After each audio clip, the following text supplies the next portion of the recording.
Welcome everybody to episode 333 of the It's all threes, baby. effing title. All threes. That's the rating we're gonna give it. No, can't do that. I'm Big Husky. And I'm DeNutte. And we're back once again with another movie, this time on Netflix. Shocking.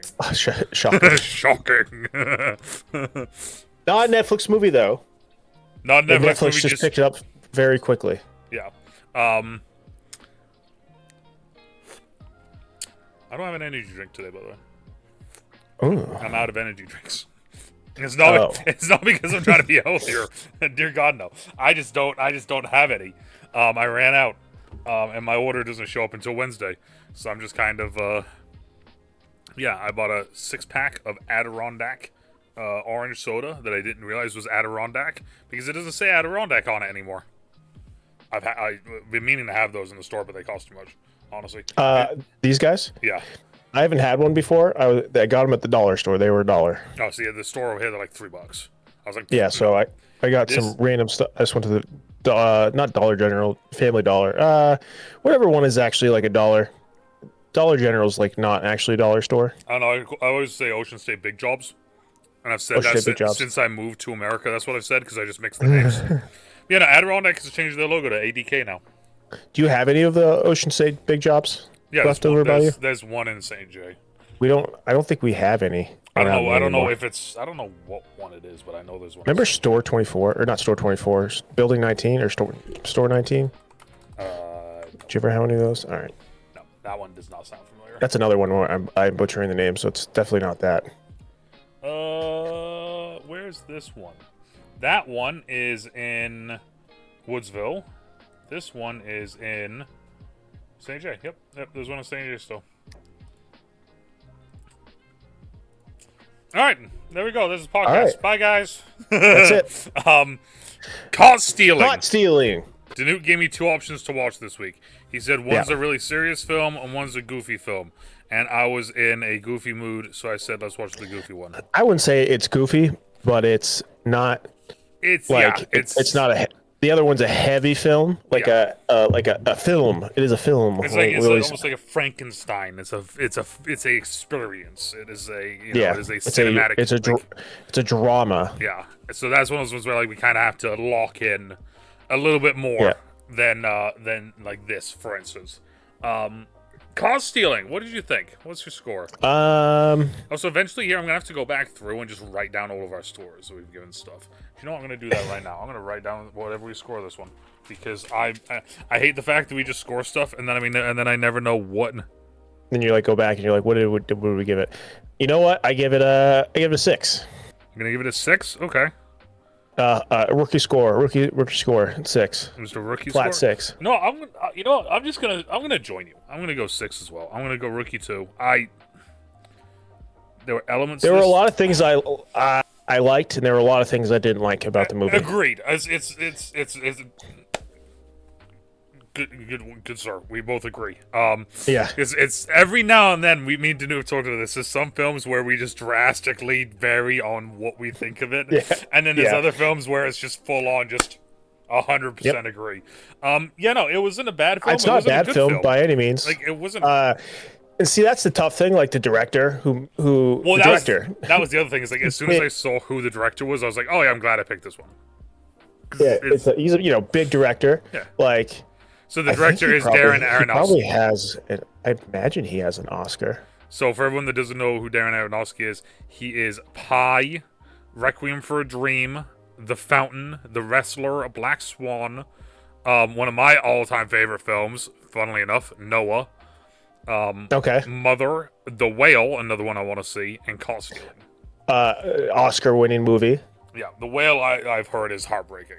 Yeah, the trailer looks heartbreaking. I haven't watched it yet because of that, because I just know it is. All right, we're going to be watching that at some point next year because we will. Yeah, we're going to have to. Yeah, but The Wrestler's amazing. I actually was a huge fan of The Fountain. Kind of a weird movie. I liked. No, I don't know what it was about Noah. Maybe it was just Russell Crowe. I do love me some Russell Yeah. Crowe, but I just love the idea of being like, it's like, oh well, yeah, angels fell to earth and they turned into golems. Mother had some weird reviews. I actually didn't see it, but I mean, some people liked it. Yeah. Also, a lot of these are like just heartbreaking movies, like Requiem for a Dream, The Wrestler, Black Swan, in kind of a weird way, The Whale. The Noah kind of the end of it is to an extent. I don't know if I ever saw it. What, Noah? Yeah. You would probably like it, but it would be one of these. It would be like this. It would be like a 6, because you'd just be like, at the same point, you wouldn't really like. You would enjoy watching it, but it's all right. Yeah. It wouldn't be like Husky, who has a poster of Russell Crowe from the movie over there somewhere. Oh yeah. It was it Okay. when I went to Tilton one day. They had posters on sale, and it was like they wanted to like. I think it was. I'm not gonna lie. I think it was like $1, and I was like, yeah. All right. Yep. Noah's Russell Crowe's going on the wall. Yep. He used to be. He used to be on the wall back here on stream, and then I took him down. But yeah, no. So this was an interesting movie. So let me get this thing back up so I can find, because I was like reading just the short synapse for everybody instead of like going through the whole thing. So it says, when his punk rock neighbor asks him to take care of his cat for a few days, New York City bartender Hank Thompson suddenly finds himself caught in the middle of a motley crew of threatening gangsters who all want a piece of him.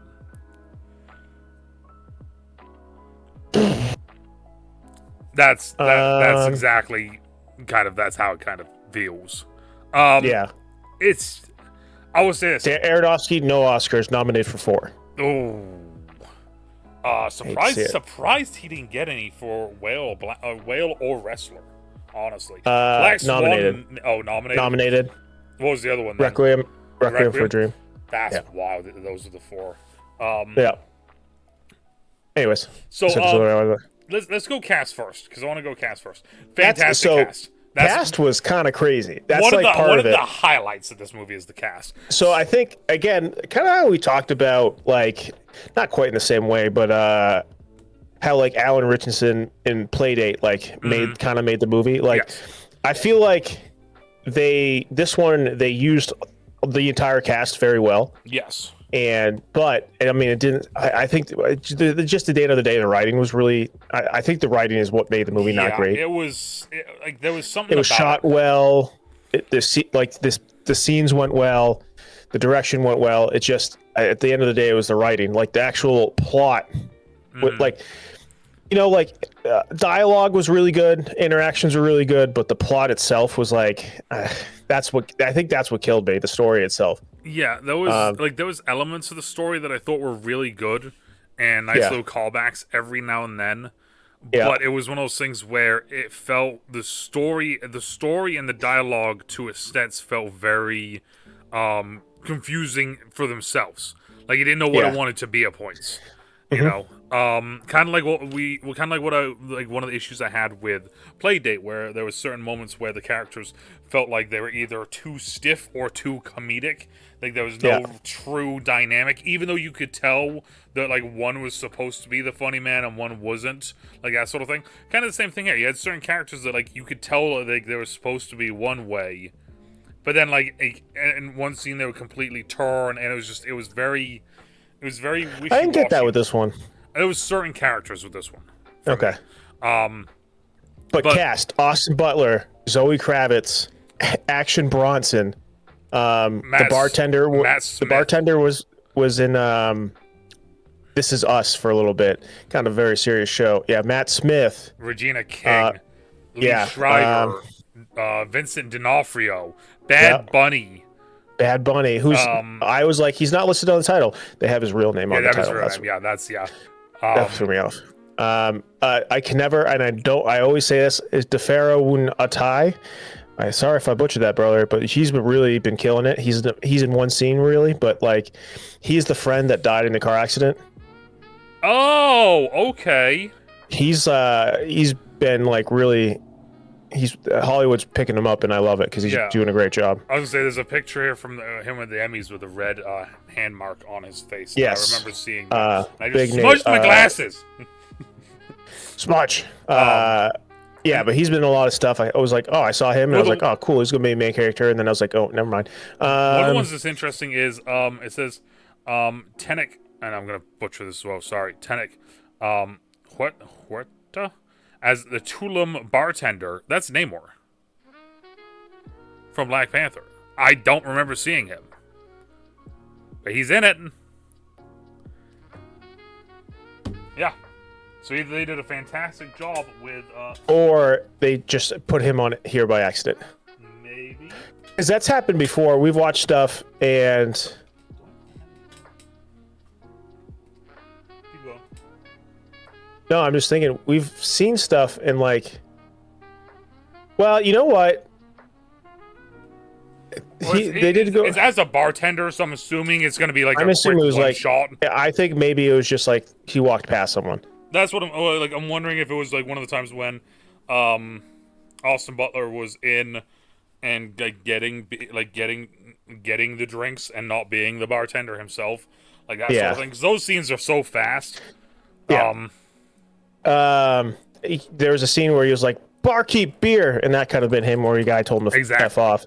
But maybe I'm looking, and maybe it's at the very end of the movie. Oh, is that it? Was that him? Yeah. No. Okay. I'm not gonna. I'm not gonna lie to you. Like, see, like I only know him as Namor. So without the jade ornaments in, seeing him like this is a little bit different for me. But yeah, no. I haven't seen. Looking at his filmography, I've not seen anything else that he's been in. No, that was his. I do believe that was his big shot. He's gonna be in Avengers Doomsday. He's Namor from now on, babe. Like and I love it. Or as they say, Namor. Namor. No love. Actually, I did love his role. I do remember. Quick side tangent, as we always do. But I loved the fact that when they were announcing him and they were announcing it, that they're like, we can't do just like Atlantis because DC did that, has already hit that with Aquaman, so we're gonna change it up a little bit, and they basically made it Aztec based. I thought that was a fantastic change up. But then like really when they first said it, I was like, okay, I'm intrigued to see how they do that. And then when they started releasing like the actual stuff of it, I was like, this is the best change that they've made yet. Like, this is so freaking cool. And I'm not a Marvel MCU guy, and I was like, that's awesome. Yeah. I love this shit.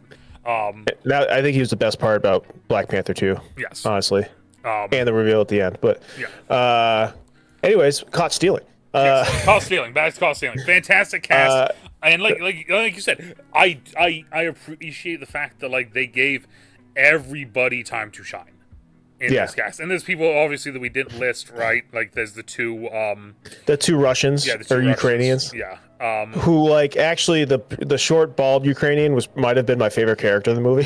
He was so over the top, but like it was so funny. It worked for the character. Yeah. I liked that. I thought that was funny because like you had the big tall guy that's just kind of like he was like the Wrangler. Where he was like, he's got to get control of this guy. You can't control of him. I'm trying. I'm sorry. Like, it's Austin Butler did a fantastic job. Zoe Kravitz, I wasn't in it for as long as I thought she was going to be. That's my first biggest problem with this movie. Is that she wasn't in it enough? I know, I agree. Well, I love Zoe Kravitz. So she's so all right, we'll go into a little bit like Actually, you know what? I'm going to sound like a super prude. Okay. I skipped the sex scene. I'm like, this is too much for me. Like, I'm going to be honest with you. On the thing that I watched, didn't see too much of a sex scene. It was like they started to make out and then on the bed, and then that was it. And then it was like them waking up. Yeah. Oh yeah, it was a little bit more on Netflix. They didn't have sex, but she got naked, and then it was just like I don't know. Maybe I did see that then. Maybe I did see that because I don't know. It feels like it just felt like it just didn't fit the movie in my eyes. But also the movie got hyper violent. Well, that's the thing. I don't know. It was just something weird about it. It went from like that whole that was kind of one of the sequence. Like for me, it was more or so the sequencing for like I was saying earlier with the tonal changes. It was more sequential than it was character, because that was a big one where it was like they kind of was like just kind of introducing everything, so we're starting to realize who people are, this and that. Then you get to see more introduction scenes. You start to figure out who everyone is, and then it's like it kind of went a little serious, then it went goofy, then it went serious, then it went goofy, then it's sex, and it's like, slow down, time out. I'm still like, this is all within the first 10 minutes of the movie, by the way. So like you're still trying to figure out what the hell's going on and who people are.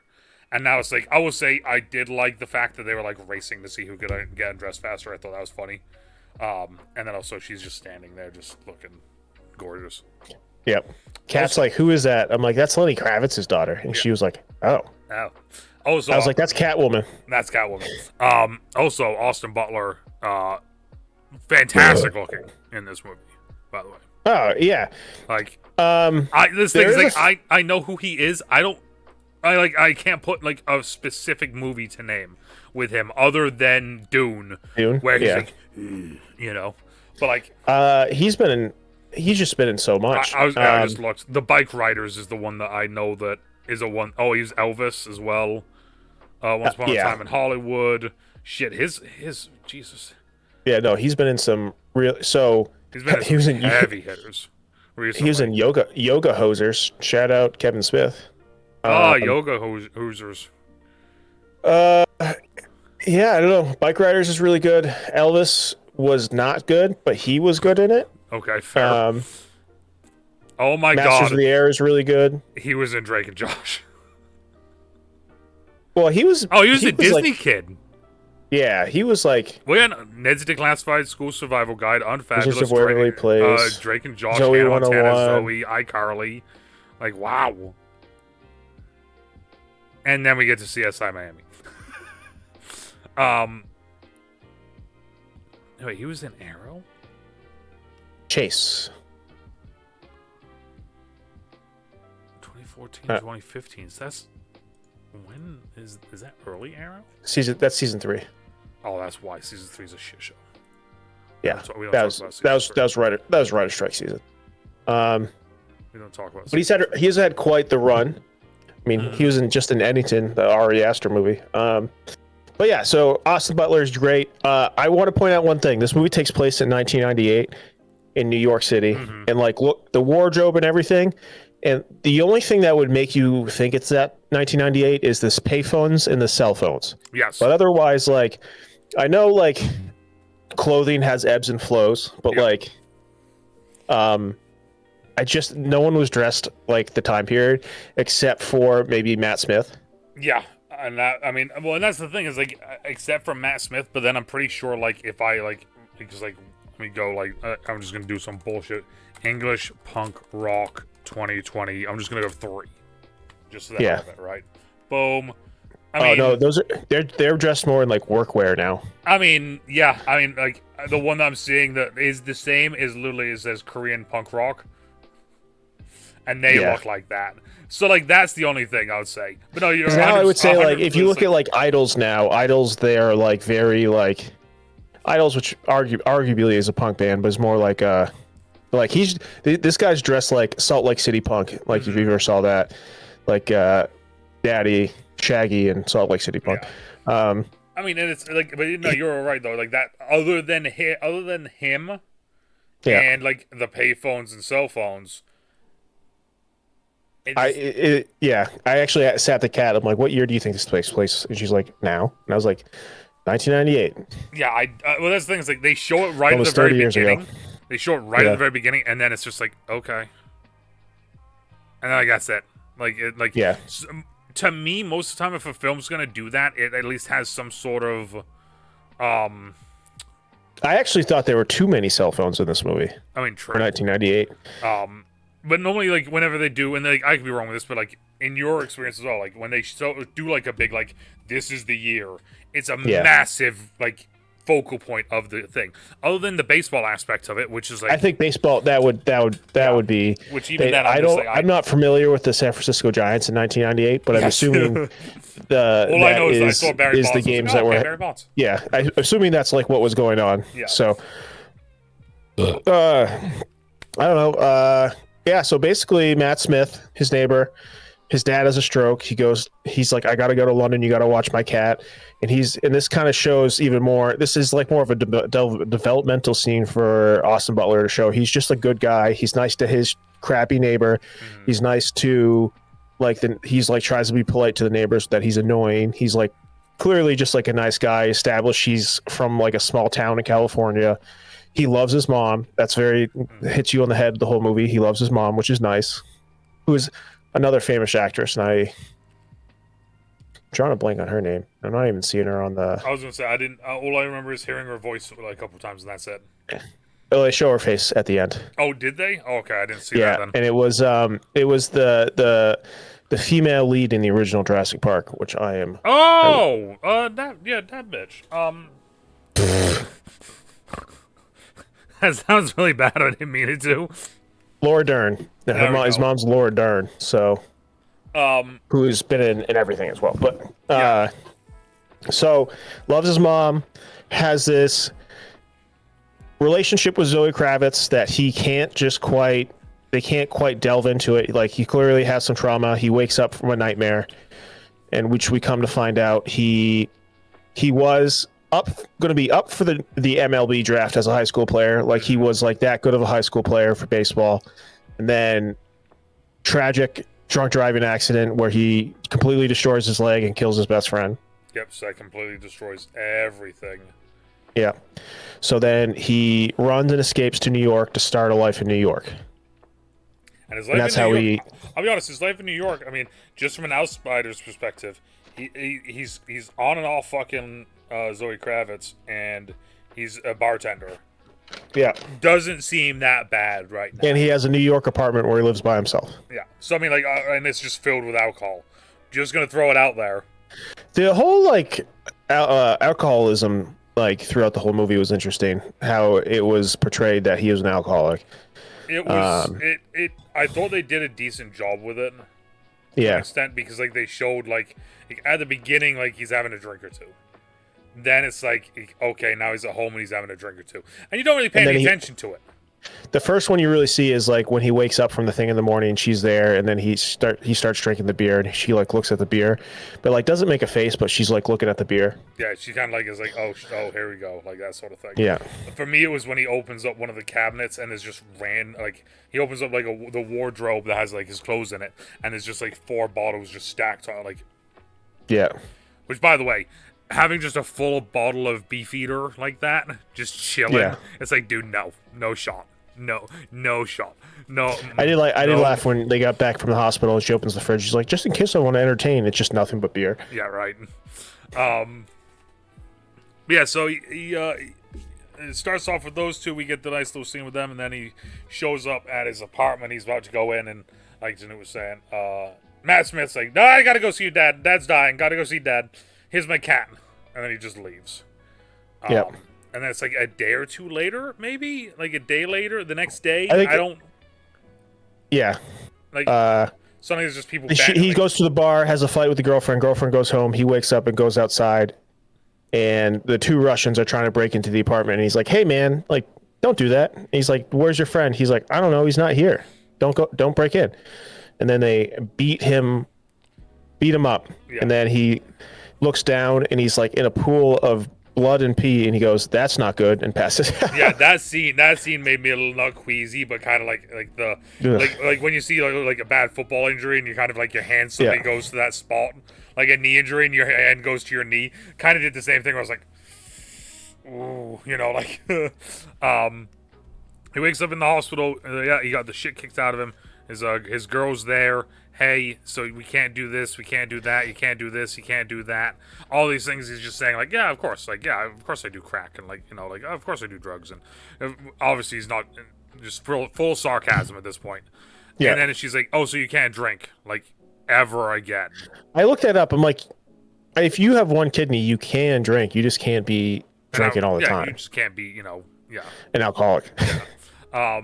And he's like, yeah, sure, I can do that. And that's when we get the scene of him in his apartment looking around, and there just being alcohol everywhere. In which, to his credit, he gets rid of it all. Yes. And then all this stuff, and then he has the litter box in his apartment, and he walks in, and he's like, wow, what a dump you took to the cat. And then he like thinks about it. He goes and touches it, and it's just a rubber toy, and it has a key in it. And he's like, oh, this is what they were looking for. So then he goes to the bar, and he's like, hey, best friend at the bar, I need you to hide this for me. For me. And the guy's like, just take a drink already. The Giants won, or the Mets won, or just take a drink. And then it gets into him just getting absolutely he just blacks out. Yeah. Starts heading home. And, starts heading home. He throws up on the door. He throws up all over himself. Yeah, so he takes his clothes, throws them away, goes upstairs just completely naked. And then he wakes up, and it's the Russians in his apartment? With Bad Bunny? They get into his apartment. They wake him up with Bad Bunny. Yeah. And they're like, what's going on? What's going on? And he's like, finally, they're like threatening to kill him. They're like, there's a key. He's like, it's in the poop. And they want to grab the poop. And they're like, it's not there. And he's like, oh, I don't know where it is. I got to find it. And then the neighbor knocks at the door, and then the guys open the door. Neighbor sees them, so then they're like, all right, we got to get out of here. We can't mess him up because someone else saw us, and we'd have to kill him too. So they left, and he's like, where's it? I got to find this key. And then he calls the cops. Cop shows up. Here we're introduced to Regina King, who's great and everything. Yeah. And like, like a lot of people might. So then she starts grilling him, and she's just messing with him. Yeah. But she's also like, you're a bad guy too. Like, why would you be watching your neighbor's cat? We know he's a bad guy. You're a bad guy. And he's like, and it's just like, people might be like, cops aren't like that, but like, cops are definitely. Yeah, right. Like, oh, you're helping your neighbor, and your neighbor's a bad person. Interesting. So now you're a bad person then. Like 100. Like, and that's the thing is, it's just like you kind of have to take that approach, because if you don't, and then they do turn out to be the bad person, right? But like, part of me is like, also like, he called them, so I'm like, I just wanted him to say like, I called you guys. Yeah, right. So he leaves the police station, and then he sees the next day or whatever. The next duo of she showed pictures of like the Russians. She's like, if you see these guys, call me. These guys are the real deal. And the Russians, not the Russians, the I don't want we just gotta say it because the rabbis show up. Yeah. They show up, and I will say this: Vincent D'Onofrio and Lee Schreiber being these two, phenomenal casting. I didn't actually know it was them in that first scene. I was like, oh, these guys have quite the presence on screen, though. Yeah, I'd seen, because I looked it up on just kind of see the cast, like that sort of thing, and I saw those two, and I was like, awesome. And then once I saw who they were in the movie, it's like, oh, this is so much better, right? Stacey is after him, can't find him.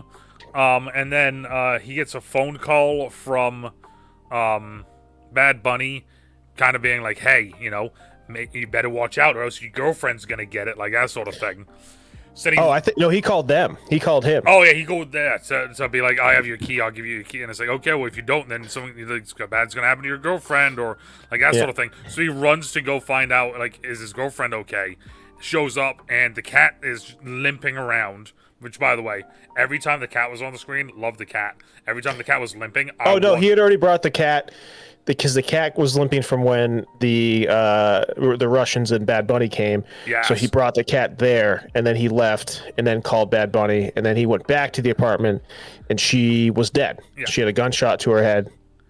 And then he called the police. We didn't have this hard of a time trying to remember the fucking plot of Frankenstein, the 3-hour movie.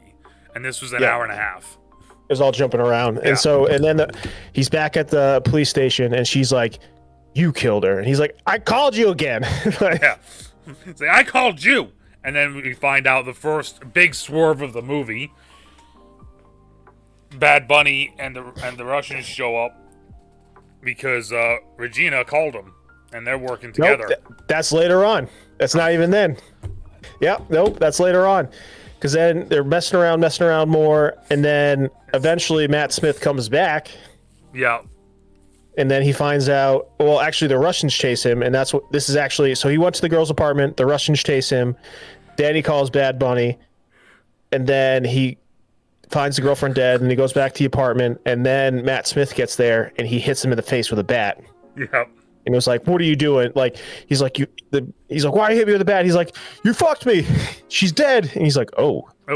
And then he explains the whole thing where there's the whole meet up between the Russians and the Jews and all this. And like, they were like, hey, he's like, I'm the banker. I'm facilitating this money drop. And he's like, I completely messed that up. And I got a bunch of calls saying that I was going to die. So he's like, so they went to his storage unit and then Matt Smith is like, get in here. I'm going to kill you. And then he beats him up. And then he calls Regina King and it was like, hey, I know where all this stuff is. And that's when she calls the Russians and like, okay. Yes. See, it's like the story's so all over the place. So she's in with the Russians. And so he's like, all right, I'll give me the cat. I got to go get him. Yeah, so he goes and then gets Matt Smith. He's like, he's going to meet up with them, and they meet up with him, and then Matt Smith grabs a gun. He kills one of the Ukrainians, and then it's like a whole car chase. Yeah, this movie's all over the place. Yeah, now reliving it, I'm seeing why we both gave it a 6. Eventually, Matt Smith has like a concussion and probably brain damage and dies on a train as they're trying to get away. Yeah. And then we get to he goes and meets the Jews and he's like, hey, I know where the key is, but I also know where she is, and I want you to kill her. And they're like, okay. Yeah. You kill her. She has the key. I know where the storage unit is. If you kill her, you get the key. I'll bring you there. Yeah. And they're like, okay. But first we have to go see Bubby. Gotta go see Bubby. And like Kat was watching all this scene with me and she's like, I really like those two. And I'm like, yeah, they're really great in this. And then they kept speaking Yiddish to each other and they're like, yeah, we're gonna kill this guy. But that's the thing is like they play, like, both of them are fantastic actors. Both of them played their roles in this movie. I would say arguably these are the two best. These are the two best, yeah. Out of the whole thing. Like whenever they're on screen, it's over. So it's very Tom Hardy in what's Peaky Blinders? Yes. In a different way, but it's just like they have this energy to them that we're like, these guys are not to be messed with. Yeah. So they go to the meet up with Regina King, who's at the Russian club, and they go in and they shoot up and blow up the Russian club. Regina King gets away. Austin Butler chases her. You know, actually, this is something Kat and I both saw. So you know how he was zip tied to the steering wheel? Yeah. And he uses the cigarette lighter to get out. When he does that, he tosses it in the back. Yeah. And I was like, yeah, he tosses it in the back. And I'm like, Cat's back there. I'm like, when they get back, the car's going to be on fire and the cat's going to be dead. I didn't even think about that. Yeah, Kat and I were like, right away, we're like, she started running and I was like, what about the cat? And so he chases her. And then he gets into a fight. Actually, we skipped over? Bad Bunny died. We skipped over that whole thing. There's a bar scene where Action Bronson dies, then Bad Bunny dies. The bartender dies, the bar owner dies. That's a whole thing. And then so he's chasing Regina King, and then he gets attacked by the little Ukrainian who's still alive. Yeah, the little pit bull. And gets away. He gets into a fight, 2 punches, and then he looks at his hands like, oh, I got weapons. Yeah. which by the way, that was like kind of a funny moment at the same time, kind of a silly moment, where it's just like there was never a time. There was never a time before that where he's like I can use these, and then he's just like he shows his gun, and Austin Butler goes like this, and he goes, oh, okay, and that's just pop, and then he's like. And then he immediately goes up to Regina King and tries the same thing, and she beats the shit out of him. But then he stabs her in the foot. That shit and he's hurt. Like, yeah, and then she's like, you're not going to shoot me, and he throws the gun. He's like, yeah, I don't have to, and the Russians show up and shoot him, and then they go. Yeah. And then he's like, oh, I had the key the whole time. It was in the cat bandage, and he gives it to him. and they're driving to the money, and the Russian, not the Russians, the Jews are like, in Yiddish, they were like, we can't kill him. He's not gonna he's not gonna kill us. He's help. He's not a problem. And they're like, all right, we'll give you some money. You know, they're like $100,000. He's like, we can give him some more. And he's like, all right, a little bit more. And then they look for where the cigarette lighter is, and they're like, or this like the punch sir, and they're like, oh, it's not there. And he's like, oh, hold up a sec. And he pulls out this little gun. Also, Austin Butler's driving because it's Sabbath. I forget what the word is. So they can't drive. They can't handle money. They can't do a bunch of things. Yeah. And so. He's like, I'll light it for you, and he pulls it out a gun, which is Zoe Kravitz's lighter, and then he's like, oh, they killed her, and then they both realized it, and he's like, and they basically both admit to it because he's like, he's like, I didn't want to steal this, but I didn't have a lighter. Yep. So his whole thing is like, he doesn't drive. After that accident, he doesn't drive. He's like, guys, I don't drive, and he's like, you're gonna drive. So then he puts on his seatbelt. He did the same thing with Matt Smith. He's like, put your seatbelt on, and then he was like telling them to put the seatbelt on, and they're like, yeah, whatever, just drive. And so right away I was like, that's something. Yep. And then right away when he like did the look and he's driving, I'm like, oh, he's going to speed up and crash the car. And Kat's like, what? I'm like, yep. So he sped up and crashed the car and killed them the same way he killed his friend, which I'm like, all right, that's a weird plot device they picked. Yeah, a weird callback. Yeah. So he crashed the car. Liev Schreiber flies out, hits a fire hydrant, his head's gone. There's a really goofy line. Vincent D'Onofrio's in the front seat, and he's like, we shouldn't have let the goy drive. Yeah. I was like, all right. And then, you know, he's like, all right, I want to point out, at this point, everyone in the movie's dead. Yeah. All the characters you've met are dead. Except for Austin Butler. And the cat. And the little Ukrainian. He didn't die. Oh, true. The little Ukrainian didn't die. Unless he did die, but like he just knocked him out. I think he just knocked him out. I think he just so every other character in the movie's dead. Yes. If you think about it. Except for those two. Every like major character that we have seen, talked to, heard of is dead at that point. Is dead. Yeah. So like he's like, all right, goes get the money. He pretends to be Matt Smith to get on a plane. Which actually kind of I liked that scene. Yes, it was well done. It was funny. And his face was all messed up, so he was like, I guess this could be him. Yeah. And I like as well, like beforehand, he's telling her about like how he got in this massive fight, and then she's like looking at the ID and looking at him, and he's just kind of like, you know, so it's like she's kind of like, yeah, I guess that's him. He got in a fight, so I can't tell. Like, yeah, okay, have a good time.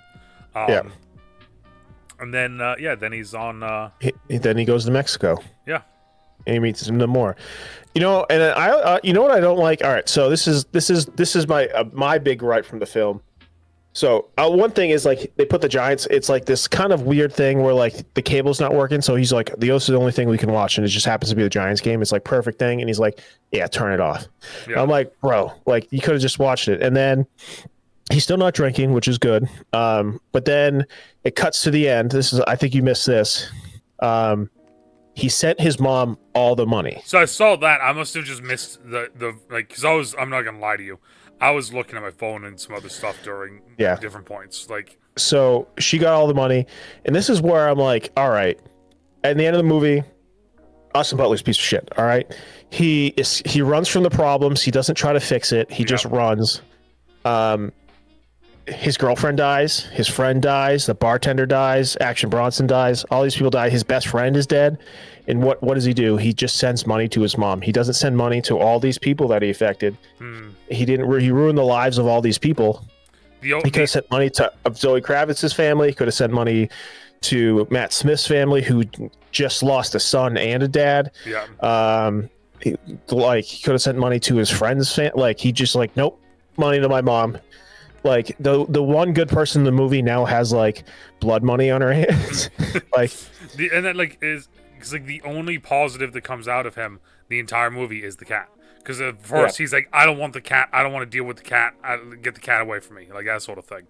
And then like as the movie goes on, him and the cat grow closer together to the point where like the cat just like is just chilling in a bag with him. Yeah. So it's like it was just a weird movie. It was one of those things. We missed stuff because like it's just so many things happened. And that's like that was my big thing is like I'm okay with the movie being complex, right? I'm okay with movies like having a deep storyline or whatever and bouncing around. But when you bounce too much and then shit gets like to this point, you're like, what if we and then he does this and then he does this and then So looking here, Rotten Tomatoes 84%, 85, 44, yeah. 246 critics are positive. The website's consensus reads, a freewheeling throwback, caught stealing splendidly showcases Austin Butler's movie star charisma while making a surprisingly light-hearted gear shift for director Darren Aronofsky. And has general favorable results everywhere else. So, got 6.9 on IMDb. I was going to say Metacritic gave it a 65. Yeah. I think this movie's it had good bones. Mm-hmm. Like it had the cast, the basic concept. Was there. It's just it had good director. I think like the story was so all over the place that like he did what he could. Yeah. I think this is one of the few movies he directed he didn't write. Partially, that was it. I believe so. So I was looking, and like the guy who wrote the movie, he has only written 4 things. Oh, God. So he wrote All Signs of Death, a TV movie in 2010. Powers, he wrote 20 episodes. Okay. Which I'm not. Some superhero show. Yeah, Powers was the one with shit. What was their name? Save the Cheerleader, Save the World. I'm surprised you haven't seen this actually. It's got Charlton Copley, who I love, and I've never even heard of the show. Maybe I'll give that a watch. It's that PlayStation show. That's why. You could only, for a long time, you could only watch it if you had PlayStation. Then this isn't what I'm thinking of. Then no, it's not. It's I know what you're talking about. The Save Cheerleader, Save the World. Wasn't that called Powers? No, Hayden Panettiere. Yes. Save Cheerleader, Save the World. Heroes. Okay. So Powers was a superhero show just on PlayStation for a while, and you could probably watch it somewhere else now. And then he wrote 3 episodes of Gotham. Oh, great. And then Caught Stealing. So this was his. It looks like it was a book, actually. I was gonna say when I scroll up, it did say. I thought it did say, starring that. The film is based on a screenplay by this. Who adapted their 2004 novel. All right. Well, the thing is, you can have a novel be all over the place because that makes sense. You have development, you have like this and that, a bunch of stuff happening, which is always why, I always go like Harry Potter. Harry Potter, there's a lot of stuff in Harry Potter, the novels that are not in the movies, but like, it's really hard to put like, I don't know, a 600-page book into a 2-hour movie. Yes. And that's quick side tangent. That's one of the things I'm actually intrigued about with them doing the show with Harry Potter. The TV series? Yeah, because they said that they were actually going to each season is going to be one of the books. And I was like, that's smart. Because now you can literally flush out everything. So it's the same thing like Game of Thrones. Like Game of Thrones would have not been a good movie. Oh God, imagine. Jesus. I know. That would have been. So definitely. I don't know. Now that I see that and know that, this is definitely it definitely feels like that. This is one of those ones where a book comes out. I don't know if the book was that popular. I'm gonna look, but I don't know if it would tell me even if it was. The book is the first in the Henry Thompson series, followed by 6 Bad Things and A Dangerous Man. So I'm going to assume that it was a good book then, because it has 2 more freaking books after it. Yeah, there's 3 books. That's one of those things, and this is, I'm going to say mainly all right, Book 2 is... Henry called me Hank Thompson is living off the map in Mexico with a bag full of cash. Oh, the Russian mafia wants back and many, many secrets. So when Russian backpacker shows up in town asking a question, Hank starts blazing cool. So he's caught stealing again, second book. So it's a series. Could be a second one. I did well. I hope not. I hate to say that. But I hope not. No, it's like, and I'm gonna say Harry Potter did it, but I don't fully know this off by hand. But I know at one point when that, like I said, I think it was Harry Potter. The popularity of Harry Potter, then when the movies came out and the movies made that shit ton of money. Basically, all of book properties at that point became massive. Like, oh, it's a popular book, buy the rights to it. I mean, like, every major studio, as soon as a book became slightly popular, buy the rights to it, because then we might be able to make a movie out of it at some point. That's what this feels like, honestly. All right, this movie didn't do that well. I take it back. What? The budget was between 40 and 65 million. Okay. And it got 28 million in the box office worldwide, 19 domestic. Yeah, that is. And there were ads for it everywhere, so they had to. That was like a big. Yeah, that's not great. Not great. No, so yeah, that's a flop. Yeah. Yeah, but yeah, that's caught stealing. That's caught stealing, baby. It's. I can't even say it was like really like. I would like between this and Playdate. I would rather watch Playdate again. Yeah, I wouldn't watch this again for sure. Like I don't think you could pay me to watch this again. To be honest with you. No. Like not even a bag of $4 million from the Russian mafia. No. Like yeah. I was struggling to watch it the first time, and now doing this review, I'm struggling to remember it. It's just like. Nothing really locked me in other than Zoe Kravitz, and then she died within the first 20 minutes right of the movie. Away. It's just like, all right, cool. I have no reason to watch this movie anymore. No, I just like I think that, I was legitimately bummed out when she was dead. I was like, oh my god. I was too, because I was like, she's yet again another. I love her in like almost anything she does, you know. So I was intrigued to see how this was going to play out. Like, were they going to be together? Like, is it going to be a together forever sort of moment? Or is it going to be like a more clashing? You know, are they going to make up? And they never got to make up. Nope. They never got to make up. He never got to tell her he loved her. Exactly. So, the sweetheart in me was kind of like, oh no. But, yeah, I wouldn't suggest this. No. I mean, if you got nothing else to watch, it's on Netflix. It's whatever. It's there. If it's one of those things where you see it and you're like, I just need to throw something on. Sure. Send it. But I feel like if you walk away for a couple of minutes, his cat walked away a couple times and she's like, "What happened?" And I was like, Is that pause and talk for 30 minutes? Like, okay, hold up a second. This is all the things you missed, and that's what it was. It's like if you like, this is one of those movies where like we've talked about this before. Frankenstein. Frankenstein is the movie that you sit down and you watch. It is an experience. You sit down, you pay attention to Frankenstein. Playdate is a movie that you throw on and you do just random shit on the side. This is a movie that wanted to be Frankenstein but turned out to be Playdate. Yeah. I think that's the best way to explain it. So that's why we gave it 6s. 6s. I think this is the lowest movie we've done now. We gave Playdate a lower score. Did we?